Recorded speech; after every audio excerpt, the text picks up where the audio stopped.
with you on this Wednesday morning, September 24th. A week from today, it's going to be October 1st, just so you'll know. But hey, look, we got a lot to cover. SEC announced the schedules for 26 and 27.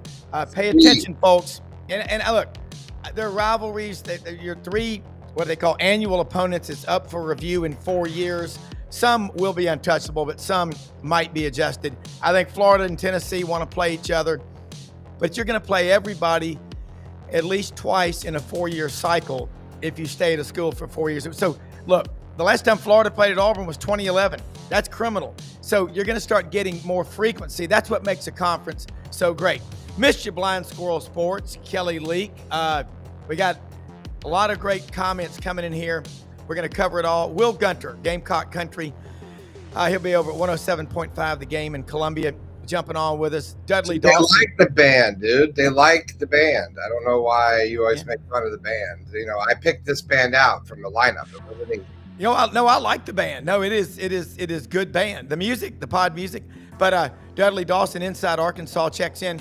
Vince Ferrara from the Hill up in Knoxville joins us as well. Take a picture with your phone of the QR code. We're live on Twitter. Phone with the QR code. No, take a picture. Take a picture of the QR code with your phone. With your phone, and don't take a picture. Just hover over it. You'll see a link come up. You know? I should let Brenden do this. Click on the Rob. Stop talking. You did the link. You press the link. You hover over it. You press the link. But here's the other thing. Just go into the chat of however you're watching. There's a link in the chat. You just press on the link there too. Easy to subscribe, follow, and like. Make sure you do that. It makes a difference. Yeah, and Brenden is putting up reels all day long on all the shows on this great channel here. Your Hour of Power is up next on the SEC and college football as a whole. And like I said, Wil Gunter will join us in just a moment. Brenden, were you shocked? Were you disappointed at anything you saw? I know Will, we're going to get comments from everybody, but I think the best thing about it is more frequency of play. You know, it's not really – Georgia has still yet to play, and the virus year of 2020 kind of screwed things up. Georgia still never played in College Station. That is criminal. I mean, what makes a conference special is the frequency of the play, and I think we would all agree with that. So it's just going to be a lot of fun as we go forward. Will, looking better. Feeling better. You're back on the radio Monday morning. First off, thank you for taking time to share with us this morning. What is the general feel, your feel? I know you hadn't had a chance because your show is in the daytime now, of the Gamecock fans about their 3 annuals and the schedule for 26 and 27. You like it? Yeah, I think South Carolina got what they want. There was a bit of a surprise. South Carolina never gets what they want in this conference. They're surprised we didn't get matched up with Texas A&M, Missouri, and Alabama or LSU or something, some kind of crazy that would have made no sense. Yeah. So, you know, South Carolina fans, honestly, then we play Kentucky this weekend. That's developed into a rivalry. It's 2 programs constantly trying to climb over each other, and it's a fun little – to me, and to I think a lot of people, some of it was, all right, what road trips are we getting? And South Carolina, Kentucky's a fun little road trip for Gamecock fans going up to Lexington. You go hit the Bourbon Trail and go hit the horse tracks. So people love that. Gainesville. That's the one I think a lot of people could have taken or left. It didn't matter. Maybe Tennessee, maybe people would have wanted Tennessee. But obviously, South Carolina, Florida, with the Steve Spurrier connection, that's still a little bit of a thing. But it's in close proximity, an easy drive. And then everybody wanted Georgia. I don't know why, but everybody wanted Georgia. I do know why. Border rivalry and a history there. Georgia's like 107 in this rivalry. But I think everybody's going to be very, very happy. I got to go back and look what's going to be interesting, and what I thought was going to be interesting was going to be how they gave your other 6, who your other 6 ended up being. And as I just glance again, so next year, Mississippi State, Tennessee, and Texas A&M will be here in Columbia to go along with Georgia and Kentucky. And South Carolina have road trips to Alabama, Arkansas, and Oklahoma. And as I just do this off the top of my head, look, the SEC, it's a gauntlet no matter what. Yeah. But I think that's probably about as nice as you could ask for, I guess. It's kind of what they were talking about last night, but people are going to like that. I agree with you. But the best part growing up, South Carolina, Georgia was a really good game. I mean, I still remember the 1980 South Carolina, Georgia game. Georgia won that one, I think 13-9. George Rogers out of Duluth, Georgia, just north of Atlanta, where the Falcons used to train, had a fumble late in the game, tore him up. He still ended up winning the Heisman. Bob Fulton was the voice of the radio, I think, for the Gamecocks. I remember these things. Clemson, 62 miles from Athens, but South Carolina, Florida, South Carolina, Tennessee, South Carolina, Kentucky. That 22 game, South Carolina took on number one Tennessee, beat them 63-28 or so. 38, yeah. Scored on every drive except at the end of the first half when they ran out of time. But don't you think getting to play everybody more often, that is nothing but good for the SEC? Yeah, that Georgia statistics, the crazy one, but I didn't realize would you say Florida has not visited Jordan Hare since 2011? Since 2011, yeah. I didn't know that. That's nobody brings that up, and that's kind of crazy. So yeah, listen, and y'all mentioned it right as you were coming in. I think you said it. These aren't permanent; they're every 4 years, so we can readjust. I'm sure some of them they'll hold and they'll keep. Obviously, Auburn, Alabama, Alabama, Tennessee, so forth and so on. Auburn, Georgia, they'll also, but you can rotate a few of these out in 4 years, and maybe South Carolina can get Tennessee for a 4-year run. Maybe I was kind of pulling for South Carolina maybe to get an Auburn because I think that could develop into a neat little rivalry. It's not, again, it's close proximity in terms of the drive. Yep. So I really like the fact. I love how they're doing it. I for once, hey, the SEC really, really got it right. Well, we're the Western Bureau of the SEC network, kind of, because look, the Arkansas people with Missouri, Oklahoma, Texas A&M, and Texas, that's kind of obviously with Texas, Texas A&M, Missouri, and Oklahoma. That's the Big 12 now here, and they're making that Oklahoma, Missouri an annual opponent rivalry, which I think is great. And pay attention to Missouri. I don't like the Battle of Como going away. I thought that was pretty cool because you had the Mayor's Cup. And speaking of that, Lenore Sellers, you tell me, but that guy has so much talent. And when he was healthy, he at times you could see him against Missouri. But look, nobody chronicled it better than you did about that 17 point trend in South Carolina, not scoring many points. And then, they play a team like Missouri. Missouri's pretty good, but the offensive line, is it any better at South Carolina? No, and they tried to move some guys around. There was a few injuries here and there. The run game is just non-existent. It's non-existent. Yeah. I think it was -7 or -9 yards is what they ended up with. Now Lenore Sellers took some really dumb sacks. Yeah, he made some incredible plays. I mean, it was an incredible night of football from him because there was just some mind-boggling plays that showed you why he's being considered as the number one pick in the upcoming NFL draft. And then there was some sacks taken that were just detrimental to winning that football game, and there was nobody to blame but him and he alone. But with that being said, they've got to fix the run game. You look at 5 of the next 6 conference games. South Carolina's got 6 conference games left, plus Coastal Carolina and Clemson, and 5 of them are against top 20 teams. Now Oklahoma, yesterday we got the news on John Mateer. Mateer is going to be right there on the cut line of when he can come back for that game on October 18th with that hand.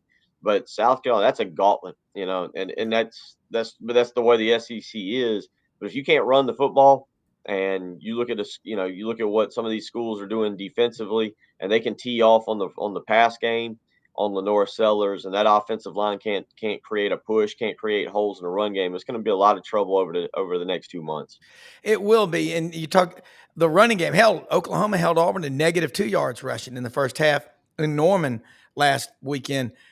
I think offensive line play across the board is way below what it used to be, Will. And maybe it's the way they practice or, you take your pick. But if you can't run the ball in the SEC, it's really hard to win, even if you got a good quarterback that can throw for 300 or 400. Well, I talked to a couple different offensive line coaches throughout the SEC at times. Now, what they're saying is true. the defensive linemen in the SEC are physical freaks. Now that doesn't mean you can't run the football. Teams have to be able to run the football, right? Like you still, it's not an excuse.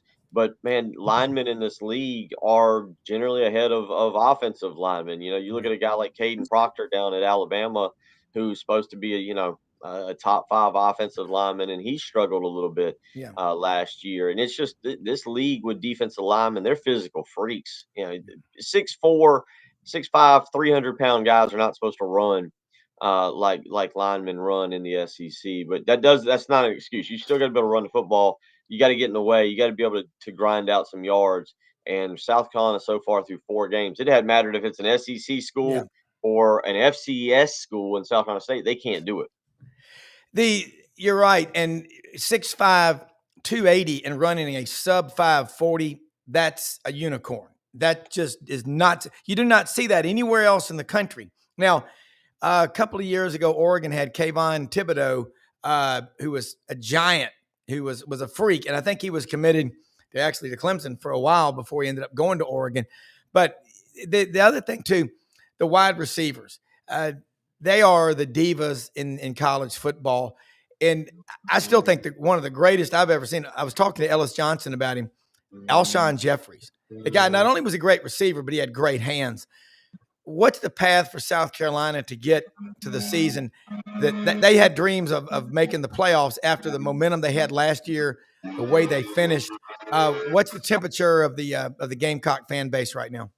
Well, obviously this weekend is a monster game. I think every game, when you play 12 of them like this now, every game is a must win, but this one has more significance right now.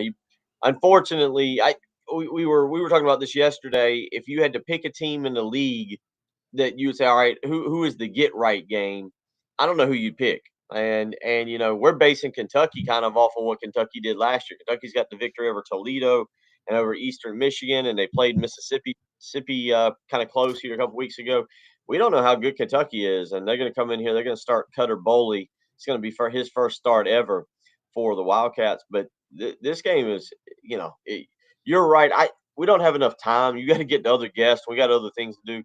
But my philosophy, when you ask me that question on college football now, is how it's no longer when you get a Lenore Sellers or a Dylan Stewart or young players, you go, boy, we're going to let them develop, and let's look to 2026 or 2027 and how good our football team could be. It's a year-to-year thing. It's what is your team like in 2025? And I say because you don't know what's going to happen in the transfer portal. Yeah. Lenore Sellers may not be here. Dylan Stewart may not be here. Guys can enter the portal. Things can happen. And I say all that because as a fan base, if South Carolina loses on Saturday night and falls to 2-3 because of the expectations you said, that fan base may go, hey, I love college football, but I'll check on you again in March of 2026. You're done. You're 2-3. A fan base can check out on their program. Look at Florida State last year, the way their September went, and then we know how they finished, and then they come back, and now again, different year, new quarterback in Castellanos.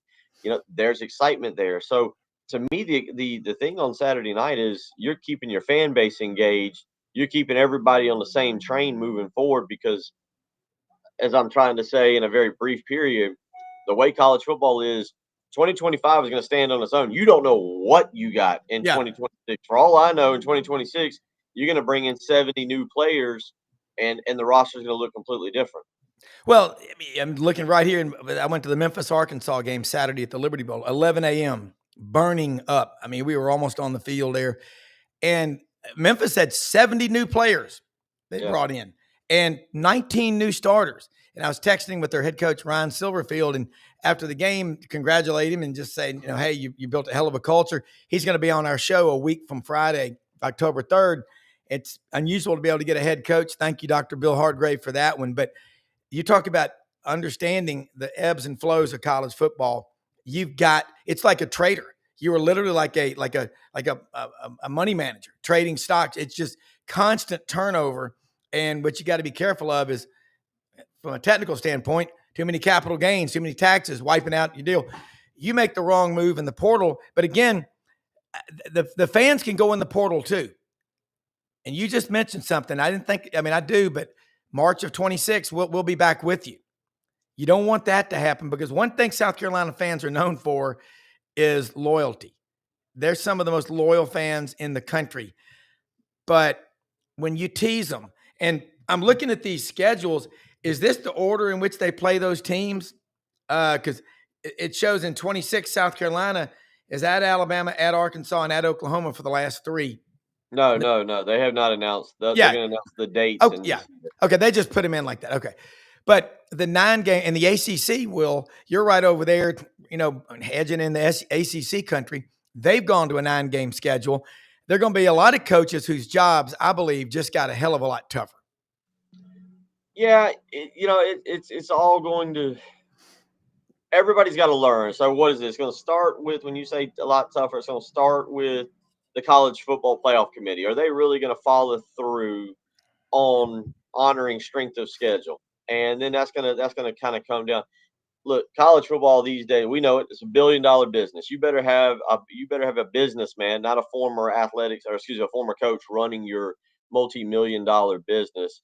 And college football here in the South is the big thing. And so, to my point, are we going to give coaches a little more leeway? I mean, we're seeing some financial stuff. Shane Beamer's making $8.125 million. Dabo Sweeney here in the State's making $11 million. They're trying to figure out what to do with him right now after that 1-3 start. I think he would be owed $60 million. They're not buying him out, but you get the point. They owe him about $60 million. So I don't know. I don't know if your job becomes that much tougher, because at some point, you were just talking about that bubble burst. People are going to start looking around going, well, we can't pay $60 million to buy out that coach. It doesn't matter if he went 9-3 this past year, or 8 or 4. Well, Brenden, when we were talking with Coach Mac Browne Friday on the show, was it him or Frank Duffy that talked about coaches' salaries are going to go down? And then one of our guys on the round table, Frank, Doug, or Coach Browne, said, well, you got to have that money that you're paying a coach to go buy players. And I think what's going to happen too is you're going to see head coaches, maybe Dabo, no, that you can't pay $60 million. You can do whatever you want, but you're an idiot if you piss away $60 million.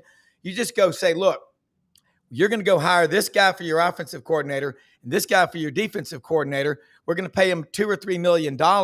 You're going to just stay out of their way. It's a lot cheaper than getting him, paying the buyout and his assistants, and then bringing in the new staff. Yeah. I think it was just part of a bigger conversation that we had with Urban Meyer. Yeah. Discussing the same thing, saying Urban said, and I said this to Matt, Coach Browne, look, the days of the $58 million, $60 million contracts are going to start to go by the wayside eventually, because you can't afford to pay this coach this much money and then have to, have all these other salaries to worry about.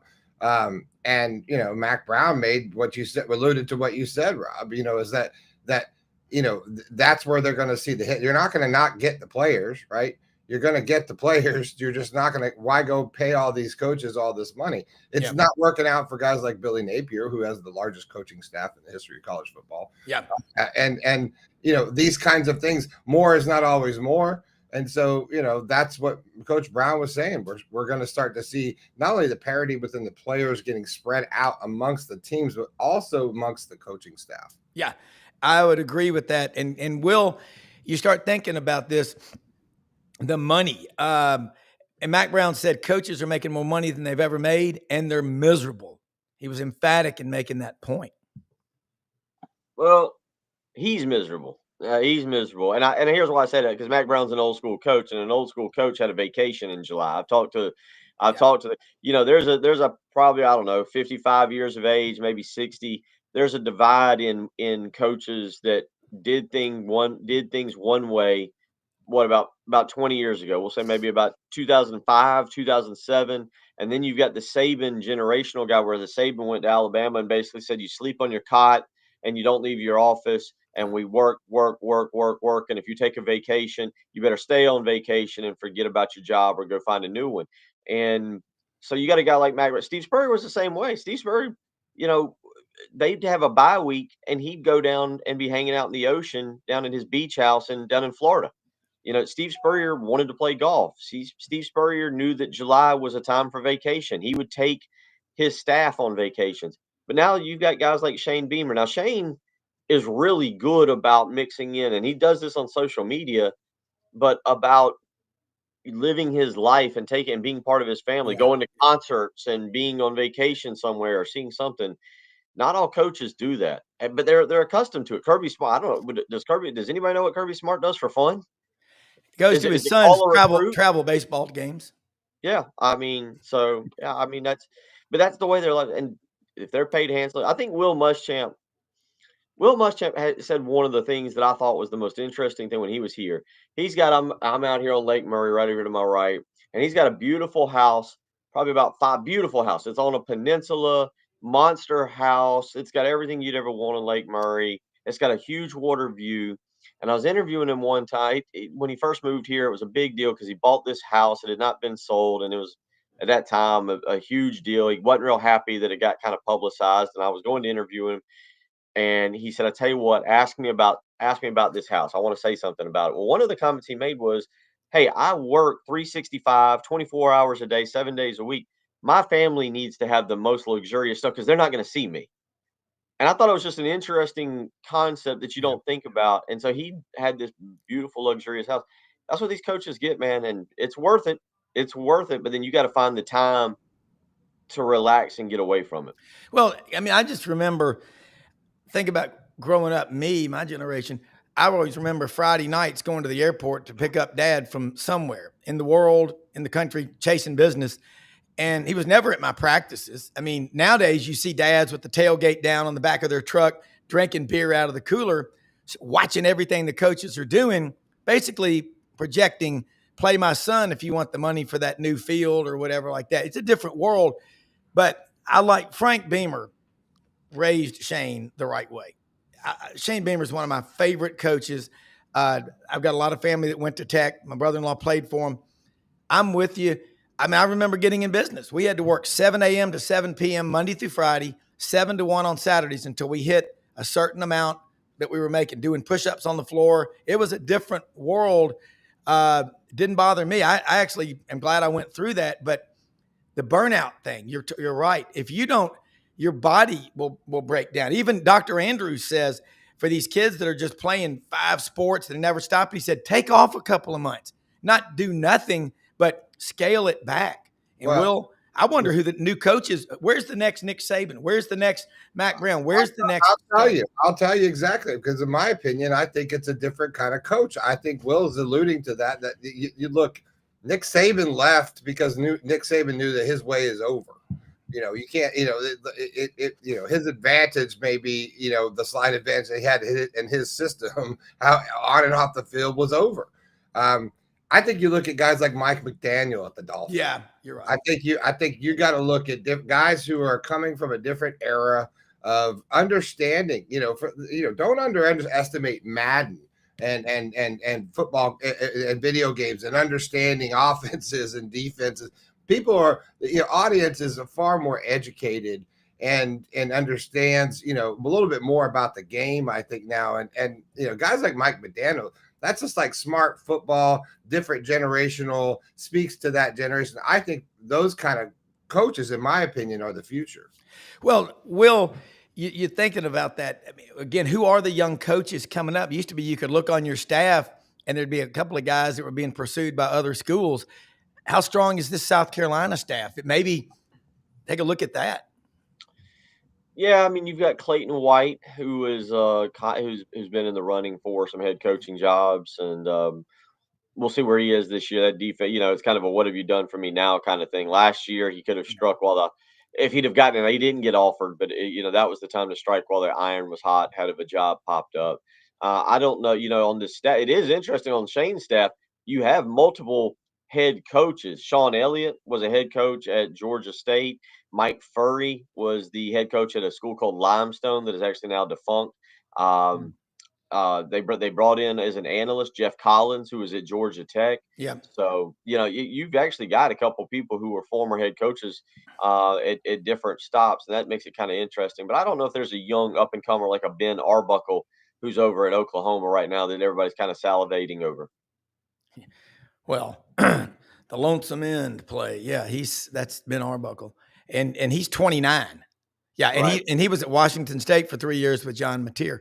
Will, before you go, and tell people again how they can follow you about your show and, looking at this SEC top to bottom. I like to ask this every week, 1 through 16, stronger or deeper than last year or all of the above?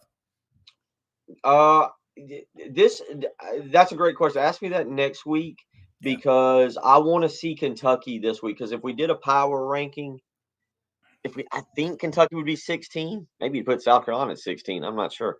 And I don't think South Carolina's a bad football team.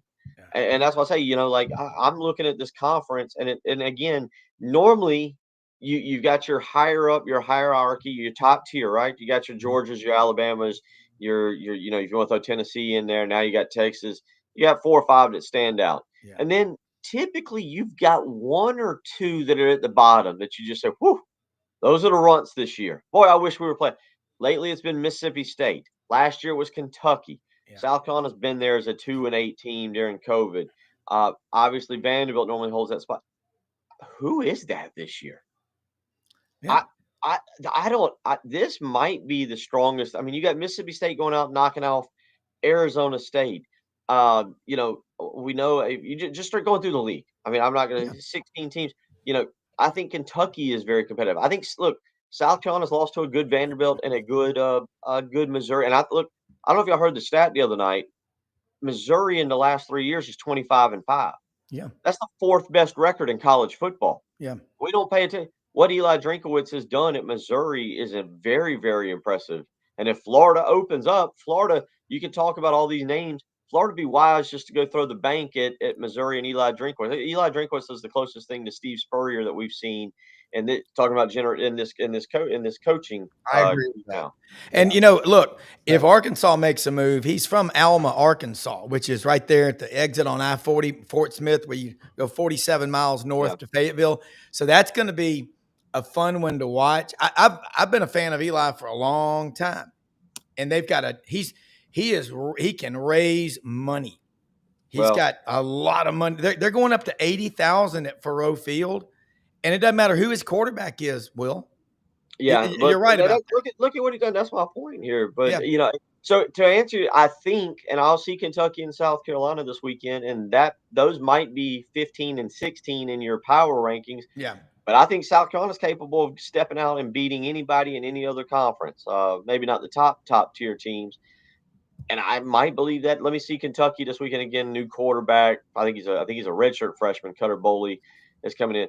But I want to tell you that this is the strongest I've seen the SEC in a long time, from 1 to 16. Yeah. From truly 1 to 16, where any matchup could be any matchup. Somebody can, there's no true favorite on a given Saturday, especially if you get them in their venue on a Saturday night. So I think that's what I believe, but ask me that next week. And we're going to have Roman Harper on with us tomorrow morning from SEC Network, proud native of Prattville, Alabama, the Lions, and going to get his take on it. But Will, so glad you're in our prayers every day.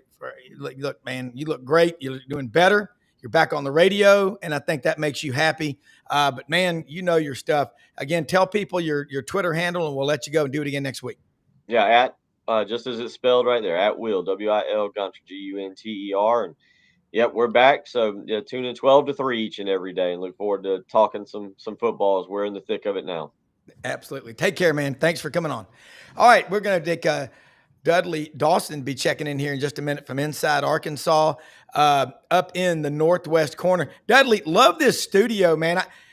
Brenden, I'm curious because I watched your podcast yesterday. I really like it, Dudley, that you did on recruiting. Lots of information. And this is a great background inside Arkansas that you're with.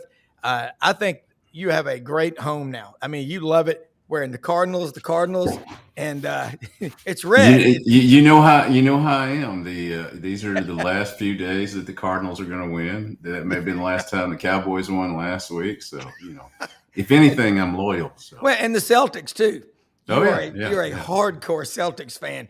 I tell you what, maybe one of the greatest basketball announcers, Johnny Most ever. I mean, with that gravelly voice, Dudley. Recruiting, it's the lifeblood. You talked about a guy coming in, a ninth grader, for people that evaluate that kind of stuff. It's the lifeblood of everything that you do. kind of set the table. I was at that Memphis, Arkansas game Saturday. Just looking at, I was 10 rows off the field, and just the body language. Sam Pittman, some coaches do this. He's by himself. He's not talking to anybody really. What do you think is going on in his mind? He's not immune to hearing all the outside conversations. No, he's heard it for 3 years, and he's said that point, and certainly he heard it after this weekend. Memphis has got a gutty team, got a chance to be one of those group of 5 teams, but that is not a game that Arkansas should have lost, being up 18 right before halftime. Right. And the way that they lose games, not only that they lose games, but the way they lose games has been a big time criticism. I think he's 7-18 in one score games now. Hugh Freeze is the only one that has a worse record in that during that time. Yes. And it's just one of these things. Went on last night, did another podcast. This is the third week in a row that Arkansas has had a commitment decommit, and it's not down at the bottom of the decommitments; it's at the top. Yeah. Some of their higher rated players, and so the situation's coming to a bull here. Notre Dame's coming in this weekend. Obviously, you win that ball game, then you turn around for a minute, and the narrative changes for a second at least. Then you've got a tough schedule coming on. You put out a tweet yesterday that I really appreciated. That talked about how I don't traffic in rumors, and I don't, but I'm not stupid either. You hear all the chatter. The problem is you have to really slow down and think about. Does that guy really know what he's telling you, or does he have an agenda? And this goes all the way back to the Gus Malzahn Houston nut era with me in terms of trying to decipher who's telling the truth and who's trying to lead me down a path. Well, and obviously people are throwing names out there. Bobby Petrino 2.0, John Summerall. You still got to coach. And the players, to me, that's got to be tough. Just dial in. We're past 4 games now. So the guys that are going to check out are going to check out. Is there a list of Arkansas players who are quitting on the team? I don't use the term opt out. They quit because you and I and Brenden would never in a million years do that to our team. You can't do that with your family, and you can't do that with your friends and your job. Well, there's not a list, but there is tape. And tape shows that there's guys, especially on defense, which is where Arkansas obviously has been, really bad these last 2 weeks. That shows, not putting effort into plays. I'm not going to call kids out. That's not how I work. But there are, and whether you call it quitting on the team or quitting on a play or just not giving 100%, it's very evident that you can find tape and just see that it's not working right now. And whether it's, something T-Will, something Pittman, the players that you got in the transfer portal is just not working. That being said, you get the positive people who will say they're just 2 fumbles away from being 4-0. Well, I'm just 6 inches taller away from being a point guard in the NBA. It didn't work out. So. That's right. Well, that's it right there. But you can see the guys. Go back to the Alabama-Boston College game. Alabama players jogging. You're not going to catch the guy, but on tape, when you see that LOE, that is bad, lack of effort. LOM, lack of motivation. Quickest thing to destroy your career in the military is an LOM on your transcript. You're seeing that now. And a head coach needs to go in there and address that. Yeah, and here's the thing. Now, I've talked all along about how Sam's a good dude. I always say that about a lot of people because they are, but he's a good dude. But the way he does his press conferences, there's not much energy. I know it would probably be tough for me too, with the way things have gone the last few years. You have to come to a press conference and explain why you lost. And, he said he doesn't feel any more pressure than he has the past 3 years. I think that's probably true. But here's the thing. You can talk about having a cold beer. You can talk about, turn on that jukebox or turn up the jukebox. And it all works if you're winning, but if you're not winning or you're coming off a couple of losses, it rings hollow, and you have people, you just leave yourself open for attacks on your energy. Yeah. All right. The SEC announced. I feel like it's the lost art, Dudley, in the Steve Spurrier eras and the great coaches that would use the microphone to their advantage, whether it's to talk to the other coaches to get their team psyched up. I'll never forget, Spurrier talking about, they're hitting past the whistle. They're hitting past the whistle. They're bringing up these narratives, and it was mastery. It's a master class in media. It's a master class in how that's done. And I feel like a lot of these, Billy Napier, same way, gets up there and kind of regurgitates the same thing. Doesn't really use it as an opportunity to speak to his players and to the fan base. And sometimes I think that's forgotten. Yeah, and we've also, we talked about this the last couple of weeks, the 100-year check situation. Is Arkansas going to have a different AD? Is Arkansas going to have a different coach? Who's going first if they're both let go? The last time this happened, Jeff Long was removed as the athletic director, and Julie Comer-Peoples hired Chad Morris.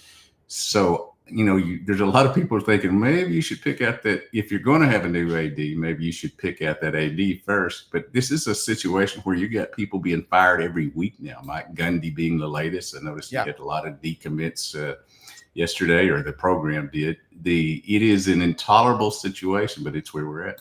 Well, you think about because now you have to think about how do you keep your players? You got to think about that now. I mean, Florida's going through this right now. Like, how do you keep Lagway? How do you keep these guys in place? Because I promise you, everyone, DJ Lagway is not a bad quarterback. No.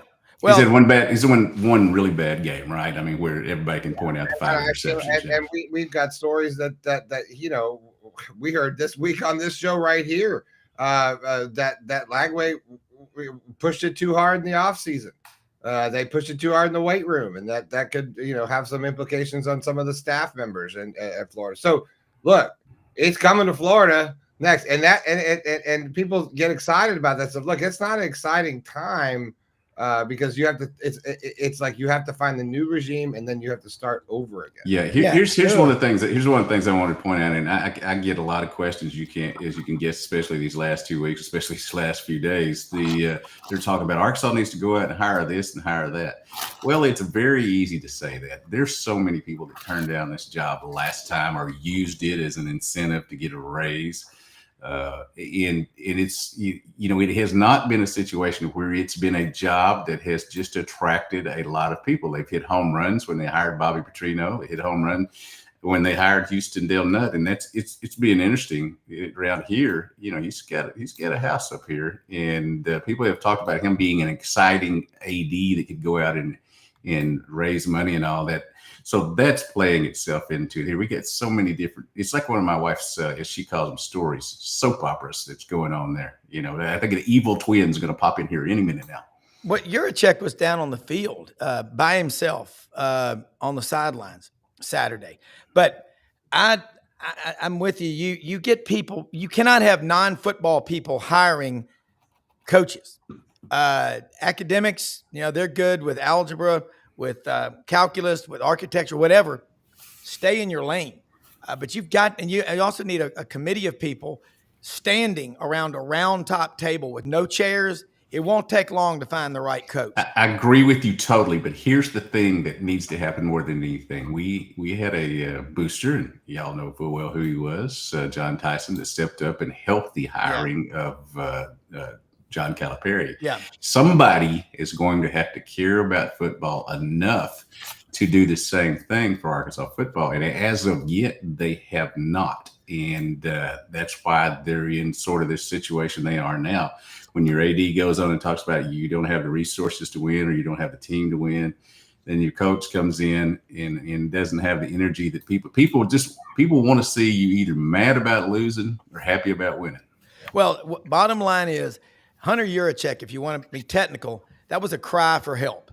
Going, we've got to have, you cannot just go to a handful of wealthy donors and expect them to carry the load. They'll do it, but they want other people. They want a grassroots. Few schools in America have as great of a populist, collective as the Grove Collective at Ole Miss. I mean, it's over 11 or 12,000 people. So Vince Ferrara, up there in the checkerboard, orange and white. There's the bear. I see me. He's there in the background. H&R Puffin stuff, baby. Hey, H.R. Puffin stuff used to be at Lakeland at the amusement park on I-40 coming into Memphis.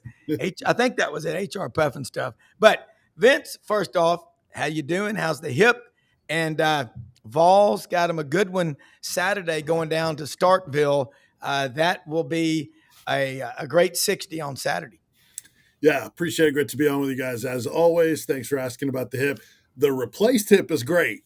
The other one that's really bad that needs to be replaced, that one not so much. So we're just under 5 weeks from the second one getting replaced. I have a totally new mindset on that one. I'm like, let's stink and go. I'm ready for that one after being nervous for the first one. Yeah. So it'll be much I believe better. the phrase is LFG. Yes. Let's fast go. I tried to clean it up a little bit, but you guys are all over it. Yes, women and children. That's right. But yeah, Tennessee took care of business with UAB, and like they typically do under Josh Heupel in those Group of 5 games or FCS games, jump out on them. They've outscored their opponents 83-7 in the first quarter this year. Mississippi State's been really good in the first quarter. We'll get to that matchup coming up. But they put UAB away, then they went to their backups, and their backups didn't play as well overall in that game. Gave up almost 400 yards to UAB, but that's what UAB did best is throw the football. And so things to work on, but you still got to play those young players, which is valuable. You didn't get anybody else hurt. They're missing 8 guys in that game, some of them by precaution, others that are just not ready to go yet. That's really the ongoing storyline is, can this team get healthy, especially on defense in the front 7 and the secondary, so we can see what this Tim Banks defense, just how much of a drop-off, if at all, there will be when they're closer to healthy than what we saw last year. I got some Tennessee fans were asking me, they said, when Vince Ferrara comes on your show, ask him where he ranks Joey Aguilar among all the quarterbacks Josh Heupel has coached at Tennessee in his now the 5th year. I would say second, behind Hendon Hooker. Okay. It was an extended period of time for Hendon Hooker. And so let's see Joey Aguilar in more than one SEC game. The first one passed with flying colors, did great, jumped out on Georgia. That's what really validates the numbers we've seen from Tennessee offensively, is it's not just against weak non-conference competition, is they put up all those points and yards against one of the best defenses we thought going into the year in Georgia. So I think he is exactly what this team needed, such an upgrade from before. They already have more explosive plays than they did all of last year in 4 games. That's a nice way to put it. Such an upgrade. It is. Wow. Well, I mean, Nico Iamaleava and his brother Madden going to UCLA, and just what a disaster. 11, 12 million people in the Semi Valley out there. All the UCLA considered, again, one of the public Ivies, and it's awful. It's absolutely awful. I mean, but you know what? Josh Heupel, an elite quarterback coach, and I think they don't have to deal. I think you've got one of the most grateful and appreciative young men playing quarterback for you in Joey Aguilar. And can he come back next year? Is he eligible for another year? No, because he's eligible this year because of that Diego Pavia. Okay. Junior yeah, well, I wouldn't put away the idea just yet. Yeah. Don't say never. But no, he's 24 years old. Okay. His maturity shows through. Yeah. He's always smiling. He connected with his teammates right away. He knows how to throw the deep ball and put an air under it to let his guys go get it. Chris Brazzell, who kind of struggled. He was very limited in his his productivity last year. People expected a lot more in him coming over from Tulane. He's a lot more comfortable. He's confident now. high points of football. And very similar to Dante Thornton, who jumped up in his second year also in this off. For whatever reason, it takes a second year for receivers to get comfortable and to take the jump. Even go back to Jalen Hyatt, it was a second year in the offense when he finally figured it out. And same with Cedric Tillman, who made a jump also. So that second year clicked. It's Mike Matthews' second year. He's a sophomore. It's Braylon Staley's second year as well. And then it's a second year for Chris Brazel. Those are the three guys, and they get most of the targets. They get most of the throws. They've all been on the receiving end of deep balls. They're all versatile in playing their positions. Aguilar is cool. If he throws a pick, he had one off a deflection. Next series, whatever, go down the field, they score again. Yeah. So I think that's a good sign for kind of these road venues. But this will be the first SEC road venue he's going to see. He's played North Carolina and Clemson before. Cowbells and what he's going to see at Alabama and Florida in terms of venom, going to be at another level. But, man, all signs are he and the rest of that offense, including that offensive line that, as Matt Sims, analyst and former Vol, told us this morning, he's like, I haven't heard a lot about the offensive line. I watched them. They're doing a good job. But when you don't hear about your offensive line, that means they're doing a good job. Tennessee's only given up 2 sacks. One of them was on an intentional grounding. So they've really done a nice job run blocking, pass pro. That helps you get those explosive plays. Yeah. Dudley, we didn't really talk much about the matchup, Arkansas and Notre Dame, because there's so much other stuff to talk about. But and then we're going to be doing some rapid-fire questions with y'all. We got Vince Ferrara, the sports animal in Knoxville, Dudley Dawson, Inside Arkansas, executive producer Brenden Martin making it all happen. What's the path to victory against Notre Dame? They're 1-2, and Arkansas is 2-2. What would happen if Arkansas didn't fumble? They might be 4-0, but there's a reason they're 2-2. Yeah, you are what your record says you are. Yeah. I can't remember who said that, but it was, I think that there was a lot of people who thought that Arkansas would win at Ole Miss and Memphis and be 4-0 coming into this game, and that Notre Dame, who obviously has played a tougher schedule with Miami and Texas A&M coming to their place, that, thought it would be a little bit more of a matchup than 2-2 and 1-2. But that's what they've got here. Both of them have had trouble on defense, not breaking any scoops there. Chris Ash is the defensive coordinator at Notre Dame right now. He was here in 2013 as defensive coordinator and under Brett Bielema. And, he's getting a lot of heat up there. They're getting a lot of heat down here. It really is going to be a matchup of two offenses that can put up a lot of points. Who can hold the other team under 30? Maybe. I mean, and that's not the thing you want to go into a game, but that's where they're at. And Marcus Freeman the Notre Dame coach made a statement this week. He said, we don't go in not wanting to score 60 or not give up 50. We just want to win by 1. And that's what both of these head coaches mindset has to be this week. I don't care how you do it. You got to get out of here with a win, because it's another fork in the road for both of these teams. Well, another thing, too, special teams play is god-awful across the country. I just don't think they're spending the time on it. The kickers, the punting, but especially the kickers, there's some really bad special teams play. All right, Vince, what'd you think about the schedule that Tennessee got? Permanent opponents, annual opponents. It's up for review in 4 years. They're not going to touch your rivalry with Vanderbilt. They're not going to touch your rivalry with Alabama. Mm-hmm. So the third one that they might, who knows? Yeah, no, you're absolutely right. That was the one that was in question. Would it be Kentucky? Would it be Florida? I think those were the two that most of the fans wanted. Personally, I wanted to see Florida, the intensity of the rivalry, what it means to the fan base. When you put games in importance, it's Alabama and Florida in one category, and then it's everybody else after that. And so I would have liked to have seen that, but I'm fine with Kentucky. It's the team they've played the most in the league. I think it's the 10th most played series in the country. So the whiskey barrel rivalry, or the oaken barrel, or whatever. Yeah. Yeah. And geographically it makes sense also, which is something that they factored in. And look, they got to make all the puzzle pieces work for all 16 teams. And guess who's number one on Kentucky's wish list? It's Tennessee. Yeah. So they weren't going to skip over that to give Tennessee see all three. I personally think they requested Kentucky anyway, but it works out better. I didn't really have many complaints about anybody when I looked at all of it laid out. Yes, it's tough for Arkansas, but Dudley, what else is new, right? Whether there's divisions, whether there's one division, whether it's 9-game conference schedule, Arkansas always seems to have the toughest, and they're right up there again. But I didn't have any problem with the three annuals for Tennessee, and I love that you see everybody every 2 years in the league, and then you see everybody at home, and you go to their place every 4 years. I think that's awesome, and it's great for the fans, great for the student athletes, for those that are there at a school multiple years.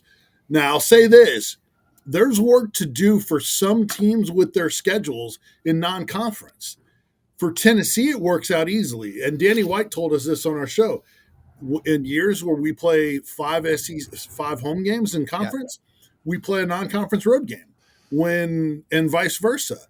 Next year, they're at Georgia Tech when they have 5 SEC home games. And then they host Georgia Tech when they have 5 SEC road games. So it plays out nicely for Tennessee. Even the West Virginia neutral site game the year after, that counts as a road game for them as it sits right now. So that plays out nicely. There's some other teams in the league that have one too many games in upcoming years, or their rivalry with ACC teams doesn't match up, where they're on the road. South Carolina at Clemson next year when they're at Clemson next year, but they also the year after they have an extra game at Miami. So some of these teams, their road game adds a 6th road game with those ACC rivals.